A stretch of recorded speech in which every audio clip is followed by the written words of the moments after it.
Welcome to Botanical Trails Through the Juniper Forest. I'm your host, Brian Heater. Each week, I'll have a different guest join me to explore a pair of interesting gins.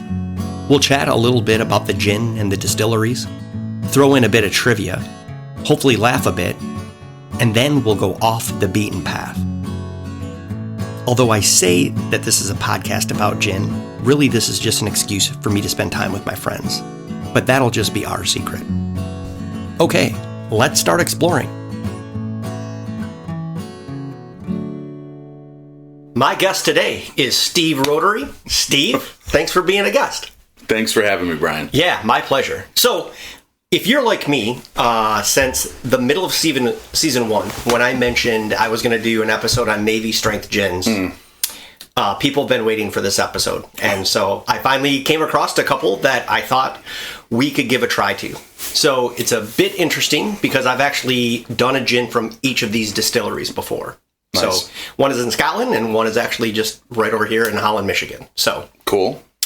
So the first gin that we're going to do is Cannonball Gin from Edinburgh Distillery. So they had been on our Scottish gin episode when we did just their regular version.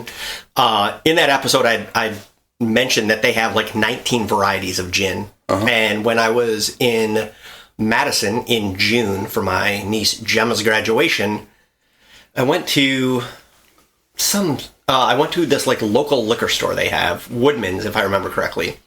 And they had a couple of different Edinburgh gins I'd never seen before, including this gin called Seaside that I think I mentioned when Rishi was on in the last episode, and then this Navy Strength one. So I snagged both of those, and so that's how we got that first gin for today. So if you want to give the little taster a sip. Yeah. Cheers. Thanks for coming on. Yeah, cheers. Thank you. And you can just sip it. You don't need to shoot it. Just I'm used to taking shots when they're in a glass like this. Oh. And this, so the thing behind, and excuse my ignorance, because I'm not a real gin connoisseur. Neither am I. I just pretend to be one. You just know I like booze, so, and strong booze. And so Navy Strength means it's stronger. Exactly, and more potency. You're going to get in. Okay. Yeah, I'll explain where it comes from, but yeah, it's extremely smooth for a high potency booze. Yes, and they say that there's a reason for that. So, okay. But yeah, it is nice and smooth. So, yeah, as a sipper, it's real nice. Yeah, it's not really like that burn after, and it's got a nice little kind of subtle, I don't know, zesty flavor. Maybe? It does, yeah. There's definitely like the juniper, whatever, like gin flavor, but that's not very forward either. It's just kind of super subtle and strong, but it doesn't burn like most like liquors at full strength. And there's a little bit more. Like at the very end. I got a little. There's a pepper in it. It's a little peppery almost at the end. So okay, now I got to try it again. Yeah.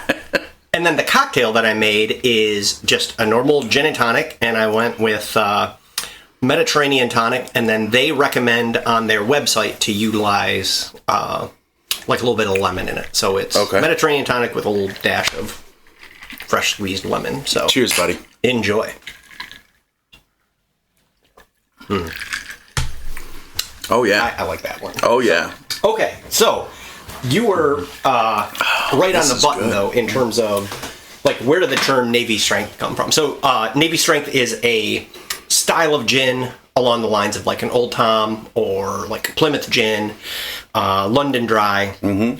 So a Navy Strength gin. This is, and I looked at multiple places, and I'm actually just going to read out of a book that my buddy Sean got me called Gin, A Tasting Course, because they summarized it like the best. So, back in the day, the Royal Navy used to store rum for the normal sailors and gin for the officers on board their ships.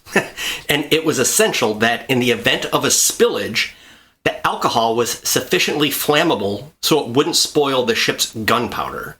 So it has to be a spirit of 57.15% ABV or higher, and it contains enough alcohol then to burn when mixed with gunpowder. So this is the ABV that we now call Navy Strength. So if a gin wants to be called Navy Strength, it has to have an ABV of at least 57%. Technically 57.15%. So that's super cool. Yeah. So I want to light it now. So that's the theory. So that's where that comes from. So it's not that Navy strength gin has like a specific flavor associated with it. It is just a much higher like octane. That's a super cool piece of history. Yeah. And like a kind of really smart thing to do, right? Yeah. And supposedly like no one really called it that just when they were taking that gin out back in the day, it just had to be strong. But Plymouth Gin back in the 90s started marketing their high one as Navy Strength Gin, and then that kind of caught on as the name of the style. So super cool. That is where that And I love history, like in the going back to the old like warship days and stuff. That's a super cool story on Navy Strength Gin. Yeah. I like that. So for Edinburgh, what is also then interesting, like you had mentioned that it had kind of a almost sort of like a smooth, like mouthfeel to it, you know? So, their recipe for their Navy Strength Gin, this Cannonball Gin, what they do is they double the juniper and the lemon zest in their recipe. And then they also have Szechuan pepper in it, as well as a couple of other botanicals. But due to doubling the juniper and the citrus compared to their other gins, it gives it more of that, like, sort of smooth feel. So, one review I read said, it tastes like breathless electric air over wild ocean swell. So, that's someone with too much time on their hands trying to think of clever words to describe something. They jazzed that one up a bit. So, but again, we've talked about this distiller before. If you want more on the distillery, you can go back to our Scottish gin. I think it was episode 11 or 12 in season 1 when my sister Lori was on, and that's when we talked a little bit more about the distillery. So, but. Yeah, so I'm excited to kind of try these out. I'll be interested to see what you think, comparing, contrasting when we do the second one as well. But this one, until I got these, I don't think I'd tried a Navy Strength gin before. So I was surprised. Oh, really? Yeah, I don't think I had. Or if I had, maybe I just had one like at a bar someplace, but I wasn't paying as much of attention to it as when I started getting ready for this. And I will say, like, when I take a little try of them and everything, and it did taste a little bit, I don't know, creamy is not quite the right word, but sort of like, it was just a little bit different than like a straight, like normal gin. So, because I think most of the gins are typically, I'm sure that I've done that on the show, I bet their ABV is closer to like 40%, like in that range. Yeah, I think traditional, whiskeys, vodkas, gins are around 40 ABV normally. Which is why 57 is quite a hike up from there. Yeah, I wasn't expecting it to be that much, and I didn't think it was flammable. You got to really like that candle. So. Oh, that's good. This, I've had breath mints, I think, that are like strong, like hit the mouth stronger than this. Like it was extremely smooth when I first tasted it. Yeah. And going in as like my first drink to have a taste of a 57% alcohol, it was very, very smooth. Yeah. So this is the third gin that I've tried out of that Edinburgh series where they have like the 19 versions of varieties. And I got to say, all three of them are just really good, and each in their own way. That Seaside one, I got to get my hands on another bottle, and I should have that in an episode. I'd have to think of an interesting way to. I'd just do another Scottish gin with it. But they seem to be doing something right. So I would definitely love to go visit that distillery if I ever ended up over in Edinburgh, which I'd like to do someday. It's tasty.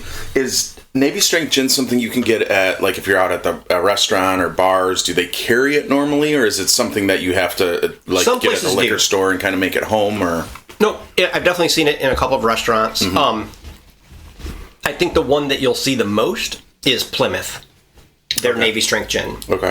I've seen that at a couple of restaurants here in town.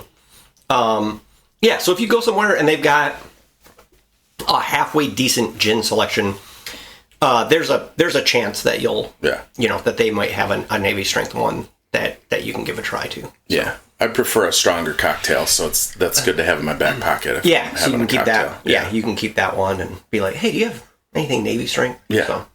And then I could educate them on why it's called Navy strength. Exactly.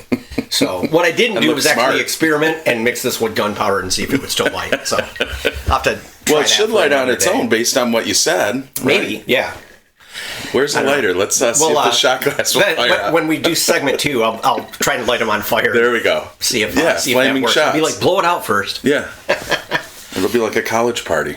So, have you ever been to Scotland before? No, I have not. Me neither. But you recently went to Krakow. Yes. For work. Yep. So, correct. And was that the first time you've been there? Second. I went in November of 22, so a couple years later. Okay. So I've never been. So, like, what's kind of interesting about Poland and Krakow, would you say? Everything. I love it. It's honestly, it's one of my favorite cities I've been to. Not that I'm a world traveler or anything, but I've been around a little bit. And I think, number one, the people are amazing. They're super direct yet friendly. Like, it's just kind of this weird dynamic. I don't know. People are great. They're all healthy, which I love. The food doesn't have all the contaminants that we have in our food here in the U.S. Like, it's like things are fresh and made with real ingredients.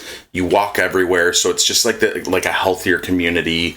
There's an amazing town square. There's tons of restaurants and bars and pubs, and people walk everywhere. It's extremely safe, so I love it because, like, I would be out at night and, like, not feel like unsafe for 1 second walking down the street back to my hotel if it was later on, like 11 or 12 at night, right? Yeah. So it's extremely safe. I would take my kids there, like, I always kind of judge a place on if I would feel like my kids would have a good time or not. I think they would absolutely love it. Like, there's just so much to see and do, and there's an old castle at the, on the river, down on the other side of the town square. It's just, it's such a cool place, and the history, the food is amazing. I am Polish by heritage, so I grew up with some of the food, and it's grandma's cooking is excellent, but you go there and it's just like the best of the best, and it's so delicious. So. Yeah, I married into a Polish family, so when all I can think of is like kielbasa, pierogies. Pierogi everywhere. So it wasn't, there were some things like kapusta is big for our family, which is like a sauerkraut mixture. Throw whatever you want in it. Sometimes it's sweet, sometimes it's more sour. They don't necessarily have a ton of that. Like, the thing that's really forward when you're there and you go in, everyone has pierogi. And it is amazing. Like, all of the pierogi, I mean, there's obviously places that are better than others, but their worst pierogi is better than our best pierogi, like, delicious. And then their soups are super good. Yeah, their food is incredible. So, yeah, I mean, the people are amazing. That, like, the fact that you can walk everywhere and get around town is just great. Like, I love being able to, I drive a truck around everywhere. I can't really go anywhere without driving, and to be able to just, like, walk wherever you want to get whatever you want. I mean, there's outdoor markets. There's things like if you wanted to go and get groceries for a day. It's just super cool. It's the way it's set up, and it's historical, right? It's one of the cities in Poland that wasn't touched by World War II. So, really? Opposed to like Warsaw, a lot of that is like newer construction and stuff because a lot of it was devastated during the war. And so, but Krakow's got their town square is hundreds and hundreds of years old, and it's all very well maintained and preserved, and like the historical. I mean, walking down cobblestone streets, there's a wall around the outside of the like town square that's like, and then there's a park, like a natural grass area, and then the town square. It's just the whole city, the whole town center, like everything is super cool. Yeah, I love it. I would, if I had the ability, I'd spend time there for sure. Yeah. No, it sounds just very European, and just how, I mean, you're right. There's just so much history. Those cities are older than our country. It's just, a pretty amazing thing. Yeah. Now, on your way back from that trip, if you remember, you had asked me to pick up your your wee ones. So. I did. Yeah. Thank you. It was my pleasure. But the funny thing was, so it's this like car pickup lane or something. Okay, I've never done this. This didn't like exist back when I was growing up. Let me add a little more context for the listeners. So, I'm coming back from my work trip. I have to pick the kids up from school at like 3:45 on a Friday, just like normal. And my flight wasn't going to get in until 4 o'clock. And so I'm like, hey, Brian, help me out. And pick the kids up, hang out with them for like 20 minutes while I get my bags and get home. Oh, yeah. You know, like no big deal. And so, you know, not having any kids, I figured it'd kind of be a new experience. I was interested. Yeah, well, your kids are great. It was super easy peasy, but you're like, okay, get in the outside lane. I'm like, okay. And, or inside. I don't even remember what you told me. Well, anyhow, so I get there and I got there a little early because I want to make sure I got to the right spot. So I parked in like some church parking lot, like across the street. Like, like at first, I'm like, okay, getting the lay of the land. And then all of a sudden I start to see these cars file in. I'm like, I should just go and get in there. Yeah. So I go, and I guess I'm on the inside lane. There's like 2 paths that you're taking, and I'm like to the right. Yeah, yep, the outside lane. You always got to go inside lane. But anyways, go ahead. That was the outside lane? No, you go inside lane because it's 2 lanes on the inside and 1 on the outside. Is it the one on the right or the left? The one on the right is the outside. And that's where you want it. The one on the left. No, it doesn't matter. Either way, I think I told you just stick to the outside. So that's what I did. Because that one also is the one that's closest to where the kids stand to pick up. Exactly. So I wanted the kids to be able to see you when you roll exactly. Up. So I at least got that part right. So, but then I go, and then I'm just sitting there, and like forever. To the point where like other parents are like pulling into this parking lot. And they're just like getting out, walking up, snagging their kids, getting back. And I'm like, that seems like that might have been easier. But I'm like, this will be fine. But I'm still not moving. And then at this point, you start texting me because you're like, hey, man, sorry, my flight's going to be delayed like an hour or whatever. I'm like, no problem. You're like, are you at the school? I'm like, yeah. And then you're like, can you see the kids? And I'm like, yeah, I don't think they can see me, but yes, I can see them. And then I'm like, okay, all right, he should be okay. But I'm still not moving. It is taking like forever. I'm like, what is going on? And then finally it starts to move. So I creep up a little bit, and then I got to wait like another wave. And then I finally start to go. And I'm pulling up, and there's JT, your son. Yeah.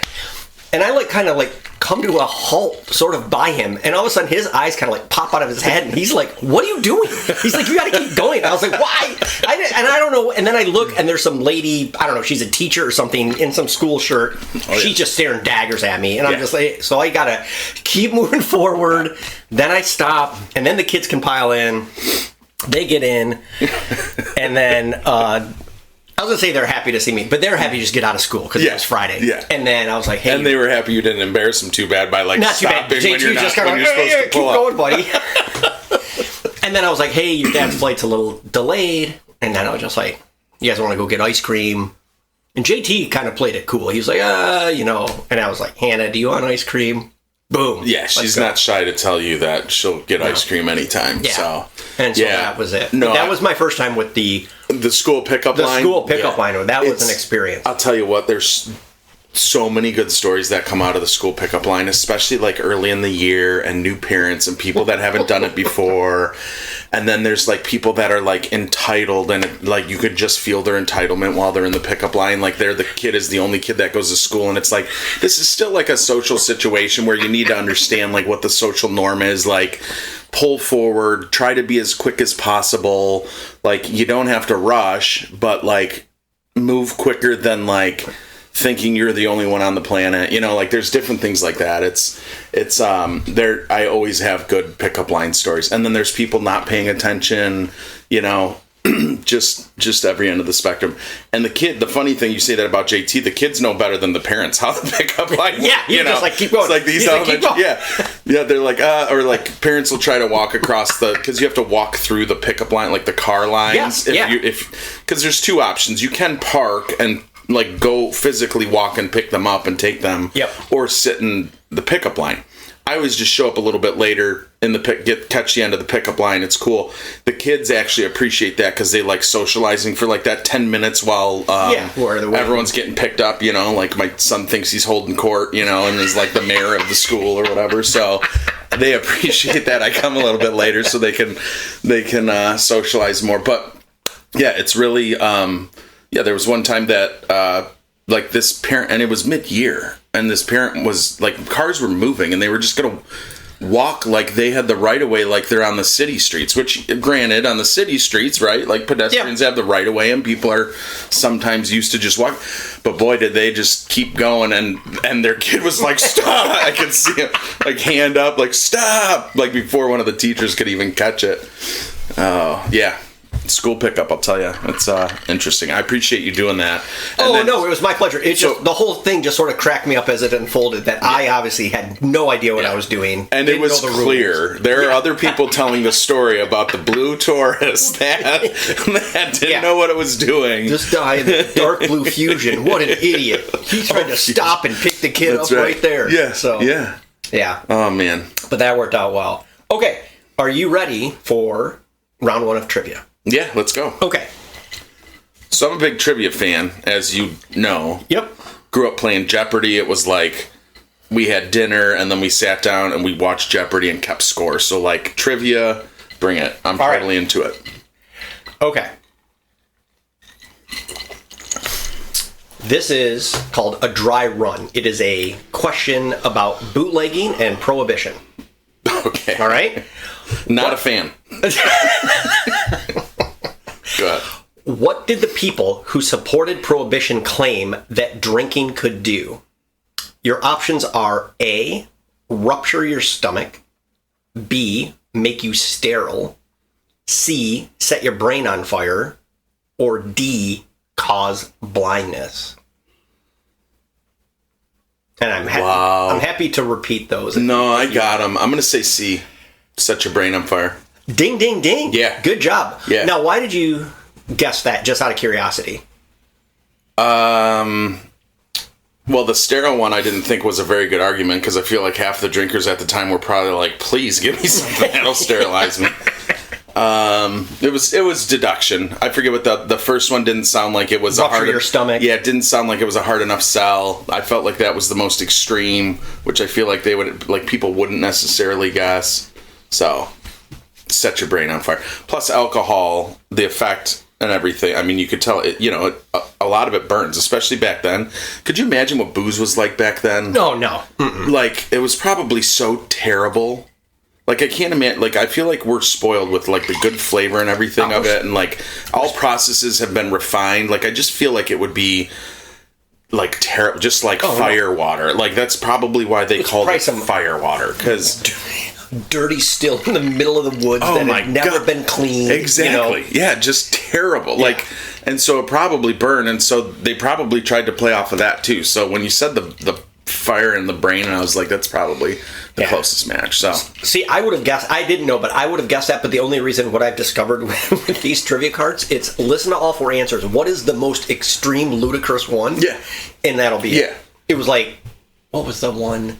It was like, what's the punishment for, I think, drunk driving in like El Salvador or something like that? And it was death penalty. Oh.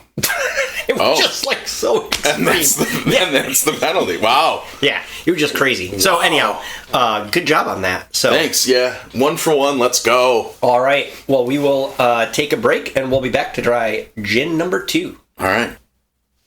All right. We are back. Our second gin is from right here in Michigan. It is Vigilant, and it is their Navy Strength gin. This is Rishi's recommendation. So nice. When I asked him, I'm like, what's a Navy Strength gin? He said, this is the one that I recommend. So, nice, good. So that's how I got a hold of this one. During our break, you had mentioned this round starting trying the cocktail. Yeah. And then we'll go to the taster. Yeah. So. Yeah, the taster, although smooth, dulls the taste buds a little bit, so you can't appreciate the cocktail as much as if you try the cocktail before the taster. So I will tell you what their recommendation for their G&T recipe was. Okay. And then I'll tell you how I didn't do this at all, and I did, and what I did. But their recommendation is their gin.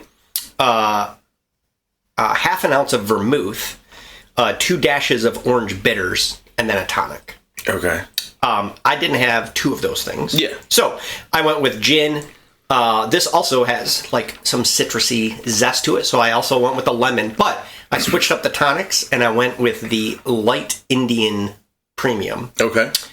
Which is a fairly neutral tonic. We'll get a little bit of that tonic taste, but I think it'll let the potential taste of this come through a little bit different. So we'll check it out. So okay, that's the cocktail. So I'm in. Let's go. Give that a try. Cheers. And then we'll try the taster.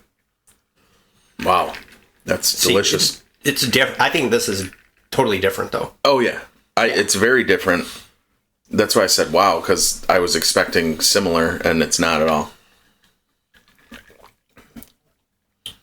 Yeah. Yeah, I could drink that. Well, good, because you're stuck here for a bit. Yeah. So let's give this little the taster buddy a taste. Yeah. So. Oh, this even smells different. It smells stronger almost, although it's actually slightly less ABV.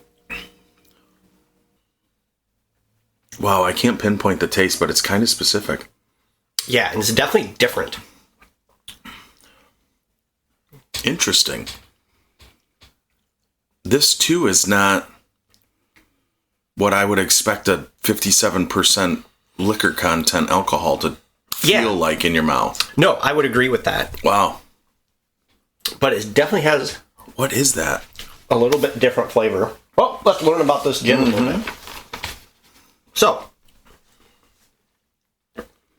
Their Navy Strength Gin contains at least 6 botanicals. Is there a little bit of black licorice in there? Are you tasting that? Or is that just me? I didn't. No. Here's what it says. The 6 botanicals includes Italian juniper, figs, fresh mint, lemon, hops, and hibiscus. Okay. Interesting. It's described as having a crisp and sophisticated finish. Huh. The distiller is Jose Magnus. They're actually located right out in Holland. I've toured their distillery. Oh, really? I went with Greg, yep. Mm-hmm. And their Navy Strength Gin has won a number of awards. Actually, so had the last one. But this one in 2018 at the World Gin Awards in London won World's Best Navy Gin that year. So, yeah, it has... I don't know, like a unique flavor profile. It's very unique. It's definitely a different flavor than the Cannonball that we had just tried before.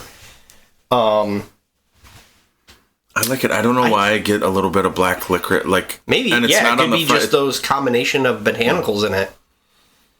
What is it? Sarsaparilla. What is the black licorice? There's a specific. I thought it started with an A, but I might be wrong. Oh, yeah, I don't know. This cocktail, though, is delicious.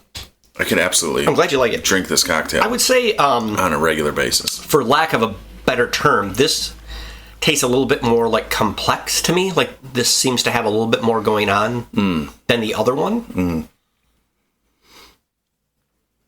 But they're both good. But they're good in different ways, if that makes sense. Yeah. So yeah, you didn't invite me on for my professional opinion and my professional gin feedback because I just like to drink. I don't know. That's the main reason you're here. Yeah, exactly. Yeah, I don't know how to call it. You know, I taste black licorice when there's nothing even remotely related to it. So if anyone's listened to more than 2 episodes, they also realize that I'm like, that tastes good. I like that. Right. Yeah, I wouldn't say I have a very complex, sophisticated palate. Mine registers, yes, I like it. Yeah. No, I don't. Yeah. This is smooth. That's not quite smooth. Yeah. It's Yeah, my barometer is, do I switch to beer or not? And this I would keep drinking. Yeah. By far now for me, gin and tonics are just my go-to. Well, yeah. Like, for sure. Yeah. Not just because of this. It's just...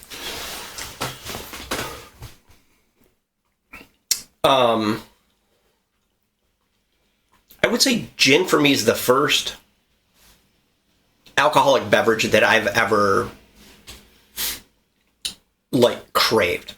If that makes sense. Like I like, I like vodka, I like whiskey, I like beer, I like wine, preferably like red wines. Like I like all of that stuff. But if and I would say tend to be a real social drinker, right? Yeah. And in fact, I would almost say up until COVID hit, like I would never probably crack a beer or pour myself a drink if I wasn't hanging out with someone. Like if I was at home watching a movie or a game, typically I would just have like a pop or water or something like that. Yeah. And then with COVID, I couldn't go out, so I would do, like you and I did like virtual, happy hours. Yep. Those are fun, kind of, Yeah, but like, I mean, I'm glad to get together, but at the time when you got nothing else, just FaceTime and sit around and drink in your own spot together. I mean, but it was right sort of before that. Like Jerry had introduced me to like Monkey 47, and then all of a sudden I was like, wow, there's all these different gins, and so I just started like trying some different gins and then trying to match it with a tonic, and then all of a sudden it was just like, like I like this. So you developed a palate for it. So I like. I mean, I love cocktails, but I always like when we're out. We've been out recently, have a few good old fashions, couple good cocktails, but then there's a point where I'm always like, I just want a nice cold beer. Like just a nice cold beer. But there are times where it's like I can keep going on the same cocktail if it's delicious, like where I don't even think about beer. But so I use that as the barometer, like, is it good now? And a lot of times I'll have a cocktail and I'll be like, yeah, one was enough. Like I wouldn't want another. Yeah. Right. But like this one, I could have multiple for sure. Yeah. No, yeah, it's good. What I've noticed as I've gotten older is beers will start to make me just feel full. Yeah. But it's also like I drink like the craft beers I don't like. Yeah, right. The light beers where I could probably get away with that a bit more, but I don't think those aren't my wheelhouse. Yeah. So. Yeah.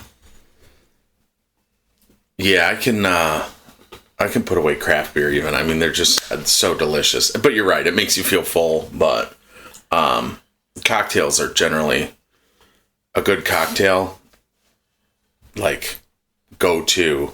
Like, that's how I'd like to start. Like, if we're going out for an evening, I'd like to start with a good cocktail.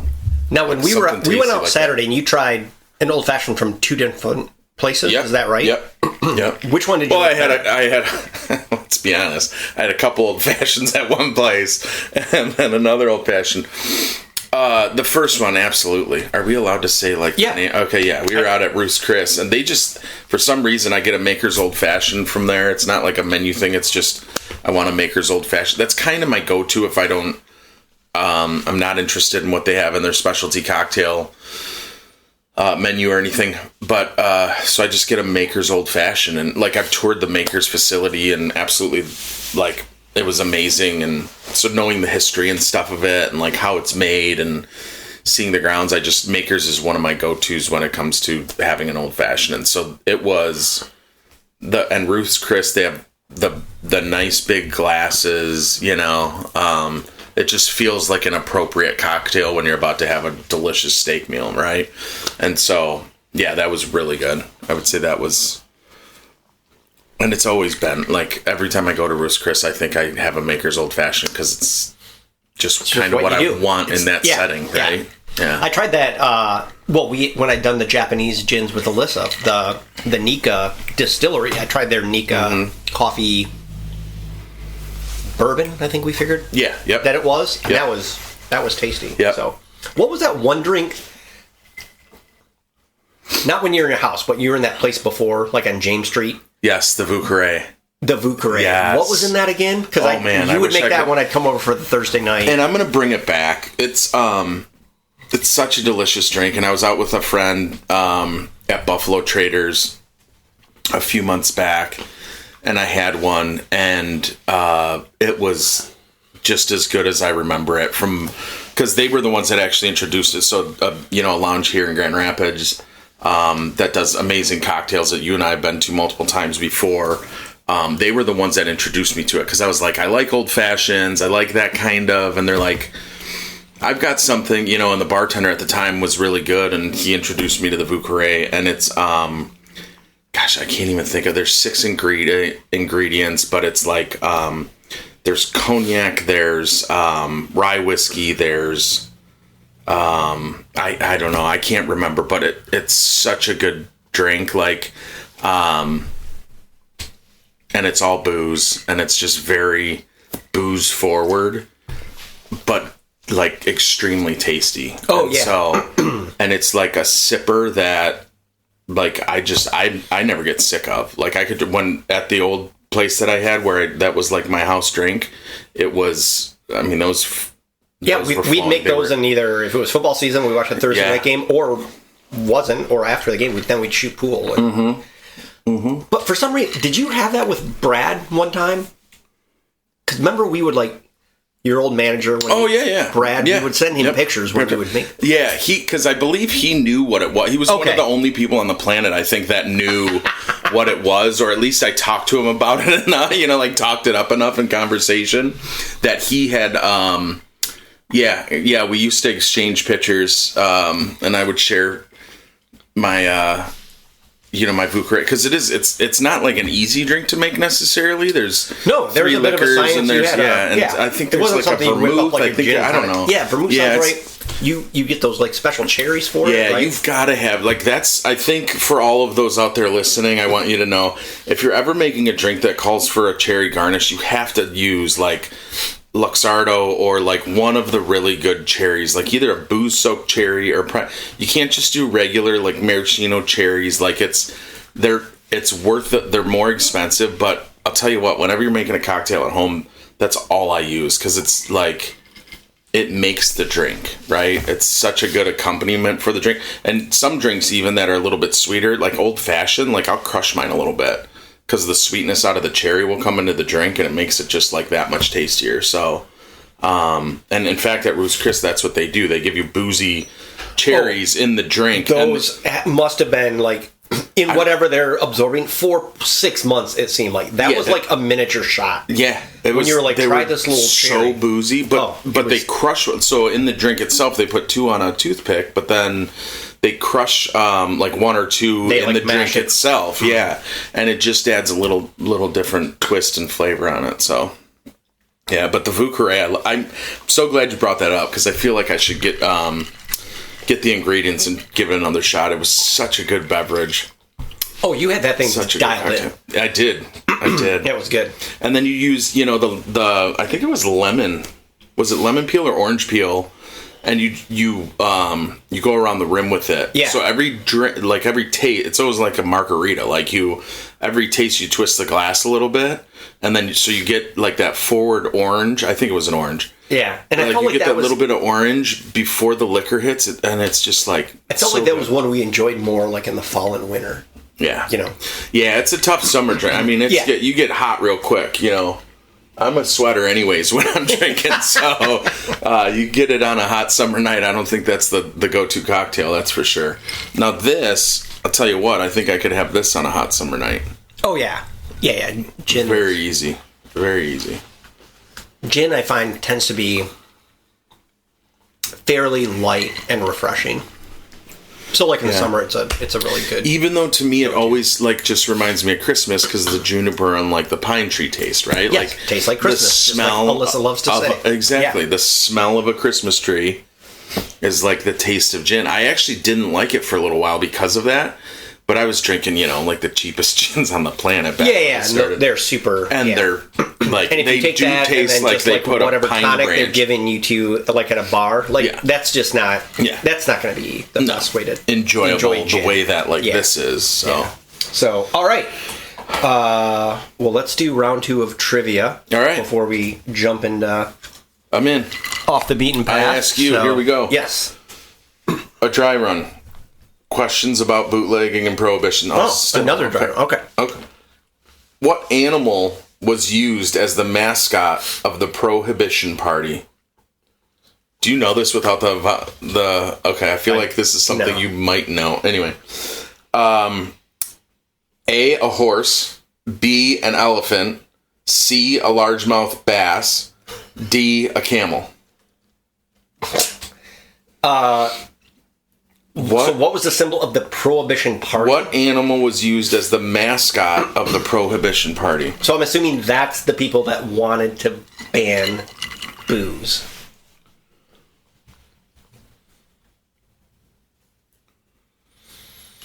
A horse, B, an elephant, C, a largemouth bass, D, a camel. See, the pressure's on because I got mine right, and I don't know how many times think about that. Like your guests get it right, and then you don't. It probably doesn't happen all the time. Oh, enough. So, ma'am.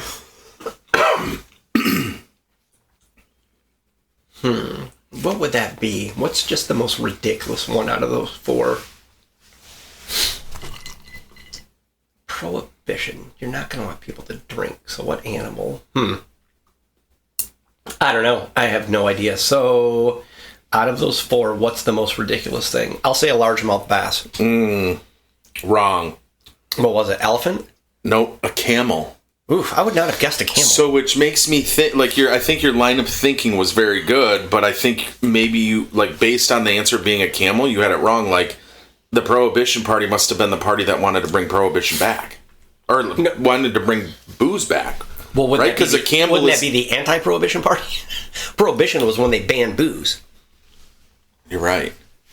Yeah, I just think, like, a camel stores a bunch of water. Like, camel would store a bunch of booze, right? Like, the symbolism of a camel, I think, is perfect, given the situation, but in an opposite manner. See, I would have thought the bootleggers used a camel. Well, exactly. That's what I'm saying. That's why I was like, maybe the Prohibition Party is the ones who wanted booze. Right. Hence Prohibition. Hence the camel. Hide it in the camel's back. No. Get it? No, wanting booze would be like anti-Prohibition, I would think. Must be.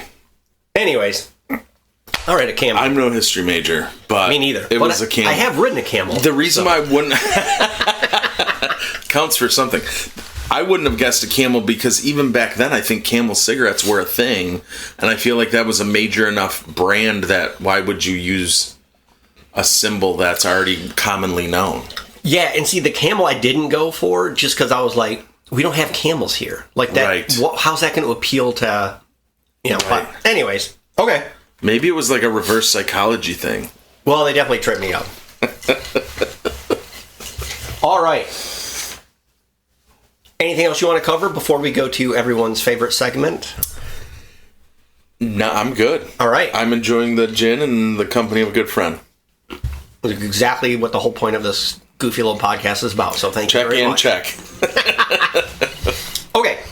We had discussed for Off the Beaten Path that you were going to go first. So feel free to introduce your topic. Yeah, so I know you're a movie guy, and so I went with movie, even though I'm more of a music guy. Like, I waffled a little bit, but because I have two, I think. So if I ever come back, if my mom was right and I do have a face for radio and this works out, and you get a bunch of listeners, I think I'll save the music one for later and I'll go with a movie one. Perfect. So one of my favorite movies ever, and that I feel like is off the radar, and there's kind of a few specific reasons. Boondock Saints. So, have you seen it? Yes. Yes, okay. Yes. Like, I feel like it's kind of a cop-out, too. I don't feel like it's that far off the beaten path. Like, I feel like a lot of people know about it. I feel like...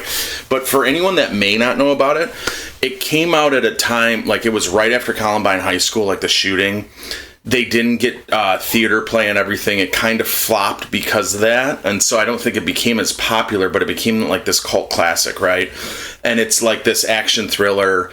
There's gratuitous violence. It's about two brothers that... are Irish. It's set in Boston, and they start going after a series of events. They start to hunt down like Russian mafia members, and what it turns into is this whole like good versus evil, like moral question and dilemma. And I just always loved that about it. I don't know.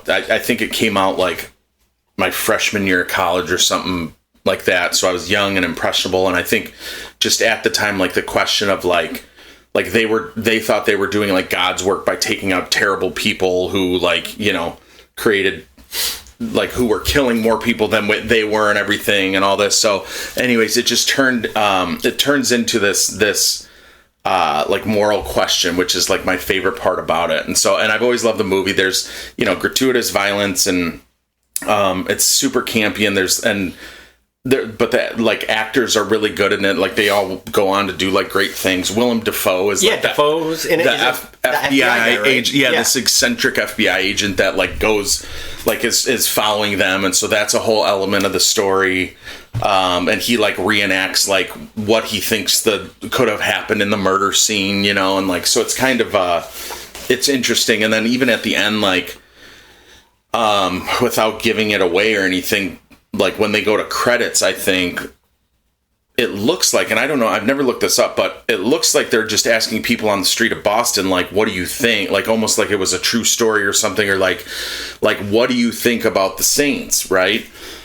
And it's everything, and you hear people's opinions on the street, everything from who are they to play God, like no one should be able to murder another person, all the way to the other end where it's like, take out the people that are doing worse than them. Like, why not? Like, these are mafia people that like are putting drugs on the street and like killing people, by the hundreds. And it's just like this huge moral question of like, is what they're doing by hunting down and killing mafia members like okay or not, you know? And like, so anyway, so that's my off the beaten path. I loved it. I thought it was, good. It's a bit cheesy at times, right? But I think if you give it a watch front to back, I think it's really something that'll make you think a little bit. I think that's a great one, and I think it is a cult classic due to the reason that you said, like due to the timing of when it was coming out. It just didn't get like a theatrical like release, if I remember correctly. Like, and it was one of those that. I mean, I'm guessing when you saw it, you watched it on VHS or DVD, like. And that's how it sort of like caught on, and people who've seen it like really like it. But I think a lot of people just haven't seen this one. I think weren't there like two or didn't they make they did two? Yeah, there was a sequel that was done in I think it was like 2000, late 2000s or early 2010, sometime around there. It wasn't as good, but still worth a watch. So it got a sequel. But still just never caught on the way that I would think a movie like that would, right? Yeah. And I feel like this is one that in a while could be redone and like done differently, but probably like with a similar theme, right? It's got all your classic theme with like, good versus evil and the FBI agent like chasing them and what they're doing is really wrong and whatever. But I think there's a way that it could be redone that would be super cool too. So it always sort of reminded me in a way of like someone watched the Blues Brothers and they were like, "What if they're on a mission from God, but there's like a bigger moral dilemma and they're armed to the teeth? Right? Like what would that look like? Right? Exactly. And that's sort of how this movie came about. Yeah. Not that it's a comedy like the Blues Brothers, but it was sort of like. That was kind of like the kernel that started like, making like a story around that. No, that's a great one. Yeah. So, and I had it was right around that time too in college. I had a college course called Moral Problems. It was like a freshman level class, but it was amazing because we would talk about the most interesting like scenarios.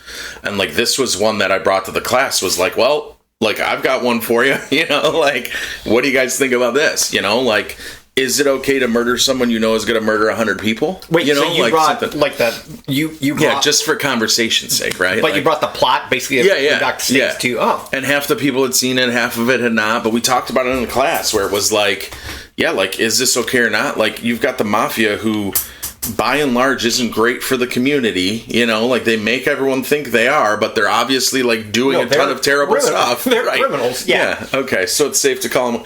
You might know where I lean on this, but so criminal empire. Like, is it okay for people to like be vigilantes and go out? Where you have all law enforcement and everything that's going to say no, they're the ones that need to be pursuing it and everything, but. Sometimes that's just not good enough, and these guys were like, nothing to lose. Let's go after it, and had the means and capability, and so It's just a really interesting question, thought-provoking, right? So. Yeah, no, that's a good one. Yeah. And I've seen that movie, so yeah, it's a good movie. So I did the opposite. So you went music. Like, I went music because like amongst my friends, there's like you, Jim, Place, Dave. I feel you guys are all very music oriented. You guys introduced me to a lot of different stuff. I feel like I like music. I feel like you guys like love music. So, but anyhow, you were coming on, so I'm like, okay, well, what can I do that's kind of like music based? So, what I decided was, and I will admit right off the bat, this isn't like super far off the beaten path, but I think it's a little diversion off of main path. Let's say. So, what I decided to do is what I think is Springsteen's most underrated album. Who's Springsteen? I don't know. Some bum from Jersey. I don't know. I'm just kidding. So you didn't go that far off the path. Yeah, I was out there for 2 years. I'm like, I'm getting the hell out of here. So I'm born to run, baby. I'm hitting the bricks. So, and this is strictly just my opinion, and I also can't say, I don't even think I've listened to like every single album that he has, but of the ones that I have, for me, I feel his most underrated album is Tunnel of Love. So it came out when I was a senior in high school. Yep. So comes out in like the fall of '87. It would have been. So it's his 8th album. He records most of it himself. Like the E Street Band like tours with him, but in terms of like when he made the album, it's really primarily him. It's a little bit slower too, isn't it? It is. It's a like, different. Yeah, and it's different than like the River and stuff, which is more acoustic. And if I remember correctly, this is like a time in his life when he's in his first marriage, but I don't think it's going well. And I'm not sure at what point he started kind of seeing Patty, who then became his second wife. But there's definitely like sort of like dark over. Like this is not a cheerful album by any means. But like I said, I was a kid, so let me see. This comes out in the fall of '87, so I'm only 17. Like when I listened to this. And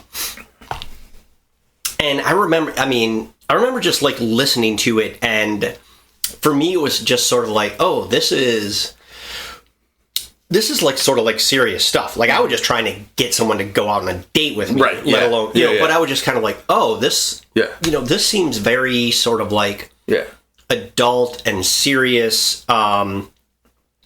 And you're 17, you're going through a lot of emotions yourself. Like you're and my senior year was a train wreck. Like it just didn't. Yeah, so certainly some of that darkness maybe like sort of spoke with me to some extent. But yes, I couldn't wait to get out of high school. Senior year was not great. So but I just think it is. Like I think the songs are not super like upbeat. It's not like Born in the USA. It's not like Born to Run. It's not like that. But I think like some of the lyrics around the songs are just so well done. Like I got it. I'm sure I got it on a cassette when it first came out. So side 2, like the first 4 songs off of it. Wait, what's a cassette? It preceded CDs. It's different than an album. I'm kidding. I know, you're not that much older than me. Come on. But for the kids. Right, for the kids out there. For the kids, I feel like we need to describe. You mentioned Boondock Saints coming out on DVD, and I was like, ooh, do we need to pause and explain what that is for the younger audience? Yeah, exactly. So, but that first 4 songs of like what would have been side 2. So it's like Tunnel of Love, Two Faces, Brilliant Disguise, and One Step Up. It's just like 4 songs in a row that I don't know of another album that I have or that I've listened to where it's like 4 just incredibly well done songs, like bang, bang, bang, bang. Yeah, that's awesome. It's just like different. So, and one little, well, let me take a step back. I read one review when I was kind of trying to I was like, oh, let me get some homework on this. But One review said, people should not be allowed to listen to this until you've been married a few years. It's that dark. Yeah, and I was like, oh, that's kind of funny. So, but an interesting little bit just of trivia around this is the video for Brilliant Disguise. If you go watch that video, it's a one-shot take.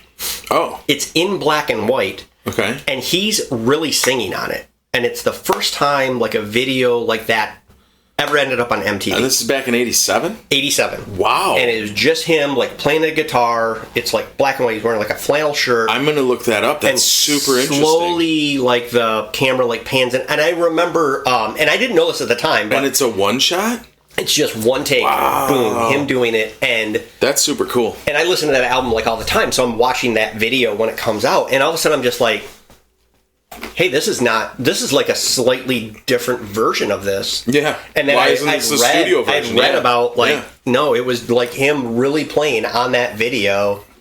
And it was like the first time that ever happened like on MTV or anything. Mm-hmm. So anyhow, little just interesting side trivia on that since I know you like trivia. So it kind of super ticks cool. the two boxes. I'm gonna look it up now because I want to check that out. You said something about like there's 4 songs in a row and like a side of music. Like obviously music used to be made on a records and there was 2 sides and I always think about like, boy, there are just some records, some albums that are so good on one side and then the other side is good or fine, whatever. But like, if you can find a good side of music, like it's hard enough to put together a full album, right? Like I can count on my 2 hands albums I can listen to front to back where it's like, this is very good. Like super listenable. But to even do a half is tough, right? Like, and so I think like there are certain albums out there that are just, and I think we had maybe talked about this in the past one time, but the one that came to mind for me was Exodus by Bob Marley. Like and I think it's the front side. The first 4 or 5 songs on that are like all of his greatest hit. You know what I'm saying? Like, and then the back, it just gets into like less traditional, like people that don't listen to his music, like would have never heard, got no commercial airplay. And it's just 2 completely different sides of music almost. But the one is just like, this is a greatest hits on its own, you know? And, it's pretty incredible when you can find a CD or album or, whatever the kids are calling it these days. But I mean, think about it. Like when you and I were kids, like it was an album or a cassette. Like we couldn't skip. I mean, if you wanted to sit by the record player and like try and skip ahead, but like you couldn't really skip stuff. You had to basically like listen to a whole thing like front to back to get through it. And you're right. It was just one of my greatest joys and one of my earliest memories as a kid was my brother had Houses of the Holy by Led Zeppelin on cassette. And cassettes, if you remember, you played the front, flipped it to the back, and then it played the back like backwards, right? And so, but once you got done with Over the Hills and Far Away on the front, on the back was Dire Maker, which is a off the beaten path number 2 right here song, like Dire Maker by Led Zeppelin, which is like a reggae like super good song, but they were the same length and you could listen to one and then just flip the cassette and listen to the other. So we had 2 songs. It was like an A and a B side almost, where you could on the cassette play one and then not have to worry about fast forwarding or rewinding to get to a song. Flip it. You just flip the cassette. And I popped a cassette because we listened to it so much, like, and it just couldn't but it was so great because it was like same song length and perfect timing for like the end of one and the start of another. So, real quick, just because we're talking about music, did you ever have a CD player growing up then? Oh yeah. Okay. A normal size CD. Yep. And then, do you ever remember when they were putting like singles out and and did you have a CD player that could play both of those? Yes. So did I. But like 3 artists I've ever known ever made like that smaller size like disc, single. Yeah.